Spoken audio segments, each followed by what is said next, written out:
ওরে দিচ্ছে কেওয়া দয়াল গুরু ও গুরু করেন দার ও কত রে হইতেছে রে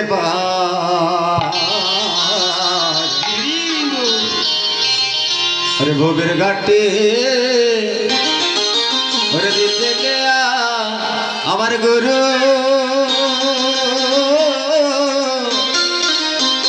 ও গুরু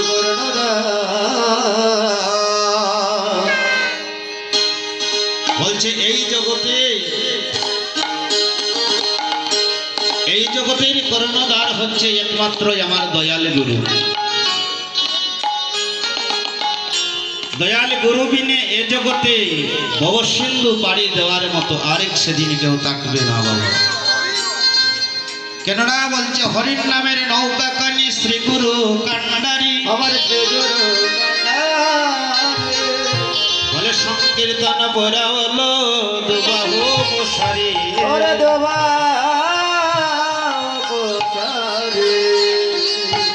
তাহলে আমাদের প্রথমেই দয়ালে গুরুর চরণ ভজন করতে হবে। মহাজনে কি বলতে অসে যে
বলছে ধনী মানি পার করে না পার করে কাঙ্গা।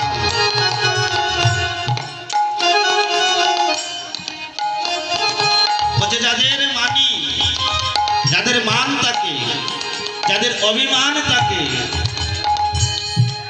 বলছে তারা কখনো ওই তরিতে যেতে পারে না। পার করে কাঙ্গাল বলছে কাঙ্গাল কিভাবে শাস্তে হইব কাঙ্গাল কিভাবে শাস্তে হয় বলছে যার টাকা নেই করি নেই গাড়ি নেই বাড়ি নেই সে হচ্ছে কাঙ্গাল। বলছে না না সে কাঙ্গাল নয়। বলছে টাকা পয়সা গাড়ি বাড়ি স্ত্রী পুত্র পরিজন সবই থাকবে তবে তোমার মনটাকে করতে হবে কাঙ্গাল। আবরণে পোশাকে কাঙ্গাল হয় না বাবা। বলছে কাঙ্গালের ঠাকুর যদি যতই বল আপন আপন নয় তোমার আপন নয় তোমার ও ভাই রে যতই বলো আপন আপন নয় তোমার ও ভাই রে আপন নয় তোমার তুমি যতই বলো আপন আপন নয় তোমার ভবে আপন নয় তোমার যতই বলো আপন আপন নয় তোমার ও ভাই রে আপন নয় তোমার দয়াল গুরু বিনে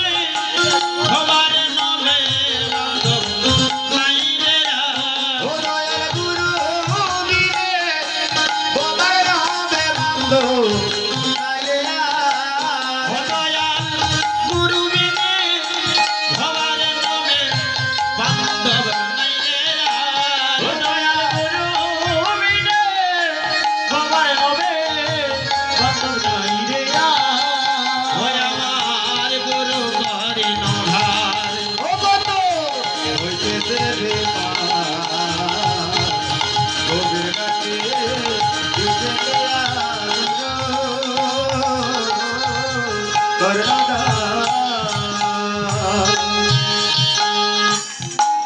এই জগতে আপন কে গো? মহাজন বলছে তুমি যতই আপন ভাবো এই জগতে কে কারো আপন নয়। আপন একজনেই আছে, সে হচ্ছে দয়াল গুরু। আর গুরু কৃপা বলে, যদি গুরু কৃপা হয়ে যায়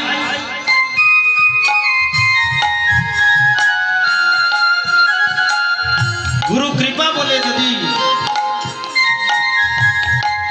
গোবিন্দের চরণ পাওয়া যায়, তাই বল হরি বল।